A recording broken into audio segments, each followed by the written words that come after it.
Welcome to GN in 10, a bite-sized podcast brought to you by the International Society of Glomerular Disease.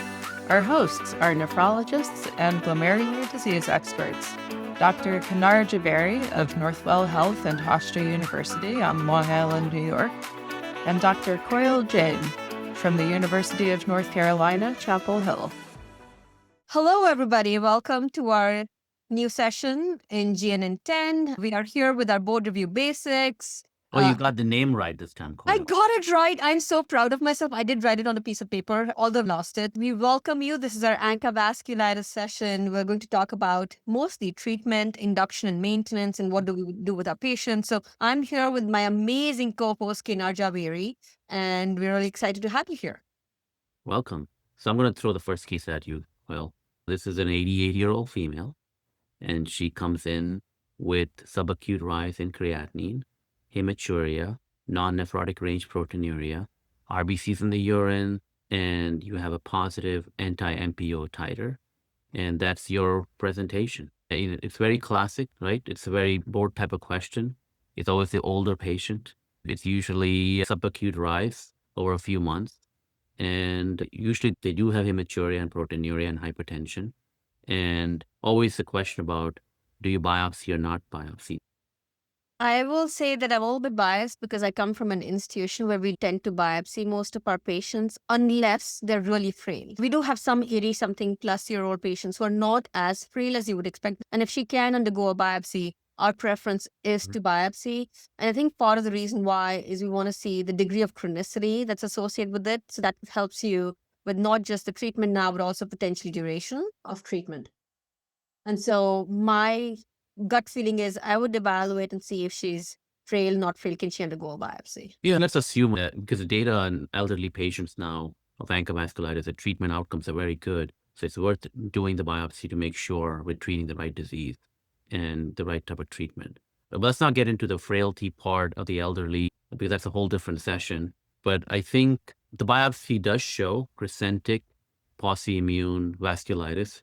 You do have an anti-MPO titer, and I urge everybody to make sure they check an MPO and a PR3 titer and not just a C and P-ANCA, because those could be falsely elevated sometimes and not be truly disease telling in terms of what actually causing the whole process, MPO or PR3. Is that okay? In fact, we have actually moved towards describing our patients as not GPA, MPA anymore. We describe them as PR3 and MPO. Yep. So I say this is my PR3 ANCA vasculitis patient, Correct. my MPO ANCA vasculitis patient. So Koyal's already changing names. It'll probably be lag behind 10 years from KDIGO. But that being said, it's important because if you have a discordance, so for example, if your C-ANCA is positive and it's not MPO, say it's PR3, and if it's a P-ANCA and PR3, that means it's a discordance, and that's usually drug-induced.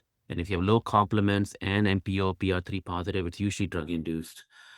Oh, sorry, ANCA and C-ANCA and P-ANCA.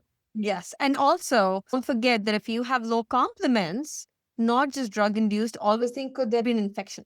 The classic one to rule out is Bartonella. That's what we've seen a lot associated with ANCA type of disease. And the other one is hydralazine. It always causes ANCA vasculitis, and cardiologists love to prescribe it. My least preferred, in fact, Kenar, you know what we call it at UNC? We call it hydranca. Oh, hydranca. Yeah. I like hydrancalazine. No, it's fine. We can use either hydra. It's a bad drug. Just make sure you don't give that to your ANCA vasculitis patients or your lupus patients. The real meat of this is induction and treatment of the disease. A biopsy is showing crescentic GN. You have this elderly patient in front of you. What are your options of induction? It's hard to not mention vitamin R right off the bat. Yeah. The recent recommendations from KDIGO are very similar to what we were doing for a long time. I feel validated because we've been saying that if patients can tolerate a little bit of Cytoxan, we would give them a little bit of Cytoxan. And we've been doing a lot more combination Cytoxan, Rituximab therapy with not too much Cytoxan, maybe a couple of doses, and then some Rituximab that has gotten our patients into early remission, cut down the steroid use, and also get them off immunosuppression earlier. Again, like you said, if this patient's not frail and is making urine, then I would give her some amount of Cytoxan and Rituximab combination, which is now what KDIGO is recommending, is to consider Cytoxan if you have organ-threatening disease. So let's start from the top. So this patient has a diagnosis either a PR3 or MPO vasculitis. There's no anti-GBM disease.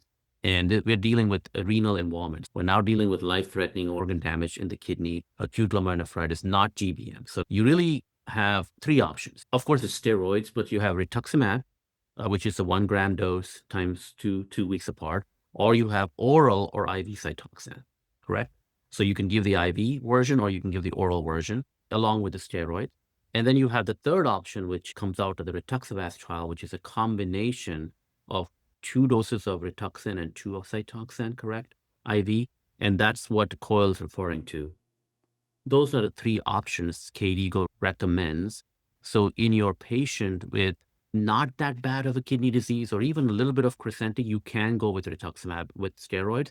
Both Koyal and I do prefer Cytoxan, a little bit of sprinkle, even in the elderly is totally okay. It's not that cancer causing as we think. But if you really have vital organ, life-threatening disease at creatinine over 3.4, I would go with a combination of rituximab with cyclophosphamide. I prefer an IV cyclophosphamide dosing because it actually has less total amount overall. And I think that's less risky for hemorrhagic cystitis and cancer and also other pancytopenic side effects when you give oral. But I would like to hear Koyal's thoughts on those things. Yeah, we almost never use oral Cytoxan unless we're doing like the Ponticelli protocol or modified Ponticelli. And so we do IV cyclophosphamide for the same reasons that you've described. I think Right. the earlier studies that compared oral and IV cyclophosphamide, which said the oral cyclophosphamide had less relapses, did not have rituximab, and now with rituximab, we do see less relapsing. We prefer IV cyclophosphamide. Okay, now I've been answering some of your Sure. questions. Let me throw something at you. We've all decided this is the induction. Are you all doing pheresis? Do you do pheresis in this patient? When do you consider pheresis? Yeah. So before we get on to pheresis, I just want to clarify the IV versus oral. The oral dose is 2 milligrams per kilogram. The IV dose is 15 milligrams per kilogram. The rituximab is, like you said, is either the 375 milligrams per meter square weekly for 4 weeks or 1 gram at 0 and 2. And the combination Rituxan Cytoxan is rituximab weekly for 4 weeks or the 1 gram every 2 weeks. But Cytoxan is 500 milligrams for 2 weeks times 6.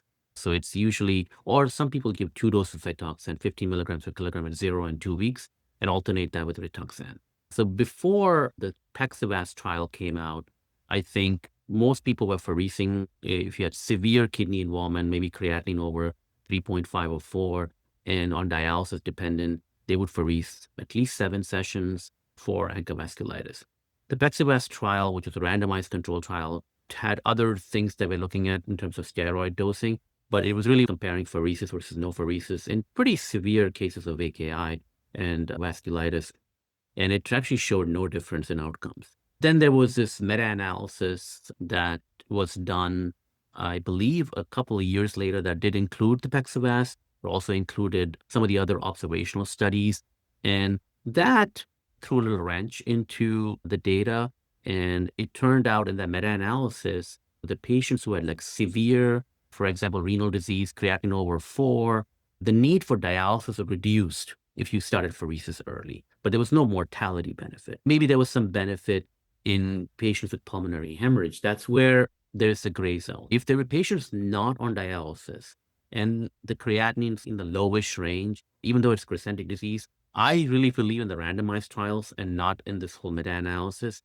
I can see that some people will for severe kidney disease and pulmonary hemorrhage. That's where the gray area is, in my opinion. The randomization trial put a little bit of a damper on the pheresis part. Absolutely. If somebody has very mild kidney disease and their creatinine is not rapidly getting worse, we do not actually end up pheresing them. But we do think that if you have a really rapidly rising creatinine, which means that this is an RPGN pattern, that's when the pheresis is helpful. I think the Pexavas trial did not include kidney biopsy data. It just included patients who had kidney function less than 50 mLs per minute. It included patients who had just CKD and were not going to benefit from pheresis anyways, and patients who had in AKI who might have benefit from pheresis. So I think that's the problem with the Pexavas data. It did not include the right population or describe the pathology. Mm-hmm. So what we do is if somebody has an AKI rapidly worsening kidney function, we will apheresis because we do want to make sure that we can do everything possible to save their kidney function. But if they have CKD or chronicity and their interstitial fibrosis and tubular atrophy is a lot on a kidney biopsy, then we would not apherese them even with a higher creatinine. The other thing that the Pexivas trial didn't have enough patients for the severe pulmonary hemorrhage. It did actually have some indication that the severe pulmonary hemorrhage people would benefit from apheresis, but just wasn't statistically significant because it didn't have the numbers. And so for severe pulmonary hemorrhage, given that it can be life-threatening in patients, we will still apherese. So those are the two patients population that we will still apherese for, but most other people we don't. And we really rely on the amount of chronicity on a kidney biopsy and the severity of the kidney disease and how rapidly it's getting worse before we would do apheresis. All right, I think we should move on. So the next thing we need to iron out is we're giving the Cytoxan Rituxan combo to this patient. How much steroids should we be giving? Should we be pulsing 1 gram times 3 days or 250 milligrams times 3 days? And should we be quickly tapering the prednisone from 60 to 30 the second week, or should we do the standard tapering over a longer period of time? The Advocate trial and the Pexivas trial, one looking at avacopan, one looking at apheresis, both looked at a sort of a reduced steroid burden over the 6-month span, a much faster taper in both compared to the standard we used to do. I have switched to a much faster taper, as long as the caveat that the patient can get avacopan quickly to start taking the drug. That's been my practice. Is that what you've been doing? Yeah, we do a reduced dose. So for our IV, Pexivas one or Advocate? I would say it's like a little bit less than Pexivas in terms Yeah. of duration. It is faster taper, similar to that, but the duration isn't as long as Pexivas. And I think we've been able to do that because of the combination therapy. Tell me what you do for the first 3 days. We used to give 1 gram Solumetrol, and some rheumatologists still do that. I disagree. I feel like over the past 1 or 2 Overdoing. decades, we've not done that. So it's prior to my time, at least for us here. I think what we do is standard weight 70 kilogram person is 1.5 total over 3 days. So not exceeding that. So maybe 500 times 3 days or 250 times 3 days Solumetrol, and then followed by 60 of prednisone. And then within the second week down to 30, by third and fourth week down to 25, fifth and sixth week down to 20. By 10th week, you're 12.5. By 16th week, you're already at 5. Yeah, and we do very similar to what you do in the initial portion, but our taper is a little bit faster and we come off by 10 to 12 weeks. So I follow the Pexivas protocol, which by the 12th week, you're down to 10 milligrams. 10 milligrams, yeah. It depends if avacopan is available quickly and faster. Exactly. If a avacopan is there, then it makes no sense to do both at the same time. So I'm hoping people get that message that I think we should be getting rid of steroids as a treatment option completely eventually, but at least for now, we're minimizing the need of steroids in these patients. That they're elderly, most of them, they're frail, they have bone issues, fracture risk. Let's just get down with the steroids. And that's what KDIGO recommends, is the Pexivas protocol. Not just for ANCA and other genes as well, we're like reducing the amount of steroid use in most of our patients. So Correct.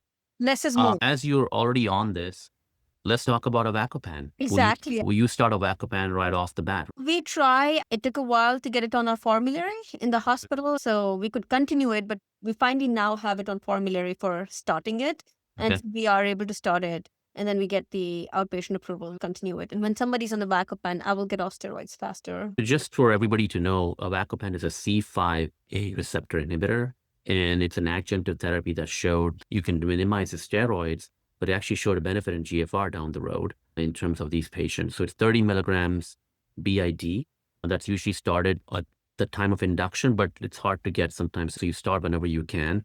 And once the patient's on the drug, you can quickly reduce the steroids, and it really works beautifully. I think the study was for 12 months, if I remember. But I know I've used avacopan for 2 years in some patients. I have used it longer, but you modify based on your patient and how they're responding to your drug.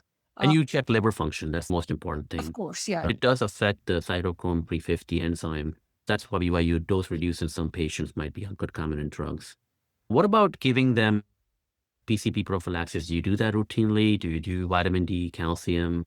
And I do the PJP prophylaxis, the vitamin D, calcium. The GI prophylaxis is something I might do for higher dose steroids. And if somebody is tolerating everything fine and doesn't need it, then I can come off of it a little bit sooner. Okay. Typically, we prefer PJP prophylaxis with trimethoprim sulfamethoxazole, the single strength tablet, either daily or double strength 3 times a week. You can do a tovacone, you can do pentamidine.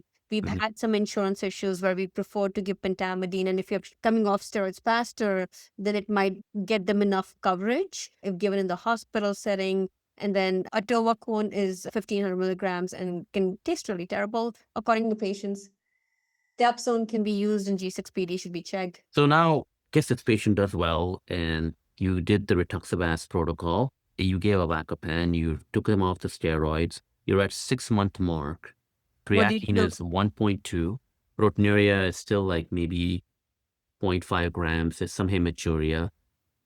I'm assuming that most people are doing rituximab maintenance. So that's one of the drug choices for maintenance. I do up to 18 months of rituximab, one dose, another dose at 6 months, 12 months, and 18 months, regardless of the CD19. Or you could check a CD19 and tailor it based on that.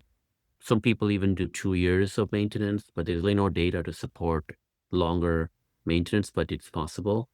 What do you do? Any other options for maintenance besides Rituxan? We prefer rituximab for maintenance, similar to you, and most patients will get the 6-month, 12-month mark dosing, and the 12-month mark technically lasts them for 18 months, right?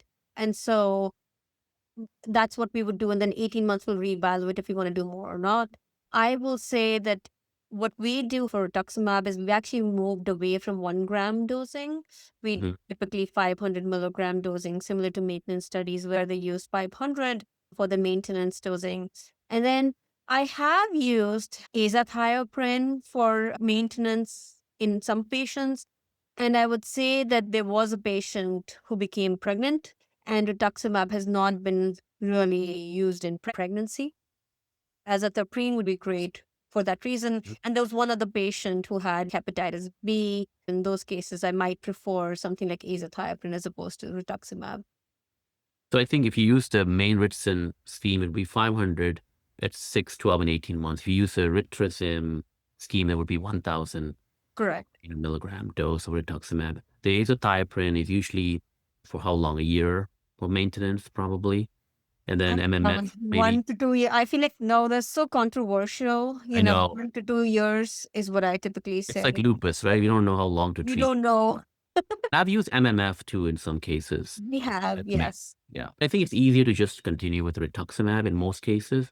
Make sure you monitor the IgG levels if you're doing a lot of Rituxan, and give back some IVIG or subcutaneous immunoglobulins if need be. I've done more IVIG than sub-Q immunoglobulin, to be very honest. And what dose do you use for IVIG? 0.5 grams per kilogram? 0.4 to 0.5 Yeah. gram per kilogram. And You like try to sub-Q keep the much. IgG levels above a certain range.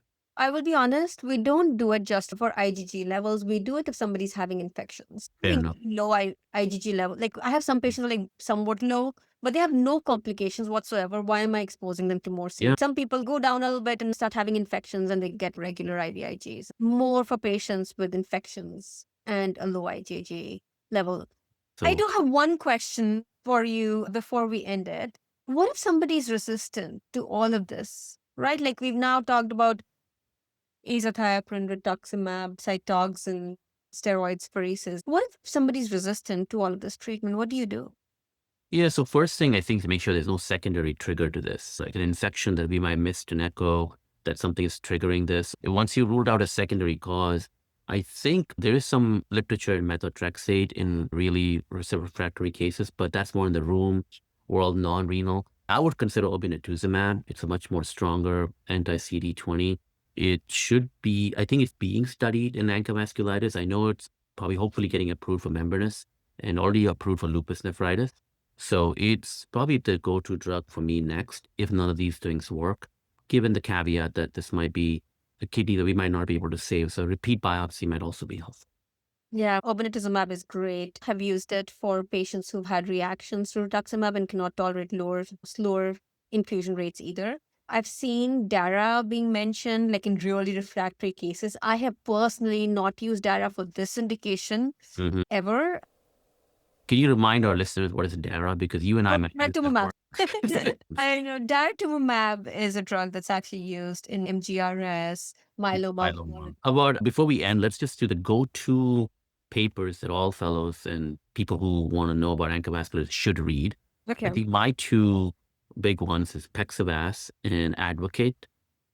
What are your big ones that they should? I think Mainridson and Rituximab, because Rituximab is the one where you had low kidney function. I think they should know. And I know it's a little bit older now with NEJM, but I still think it's not that old. It's about a decade and a half old. So I think those would be important. What about for maintenance therapy? Any major ones besides the ones you mentioned? I think Rituximab would be okay. There was a Cicazirum, and I might be butchering the name, which was cytoxin azathioprine, but I don't think you need to go back to the whole paper. But I think these would be the main ones. All right, so Advocate, Rave, Rituximab, and then there was one more we mentioned, right? The Mainridson. Pexavas and Mainridson. All right, so those are the ones that you should have a must read before you understand this disease better. Okay. I think we'll end and let Koyal take care of patients. Okay, we'll end there because I'm not going anywhere taking care of patients right now. I actually have to go take care of patients. This has been GN in 10 from the International Society of Glomerular Disease. You can listen and subscribe wherever podcasts are found and tweet at us at ISGD Tweets. Thank you for joining us.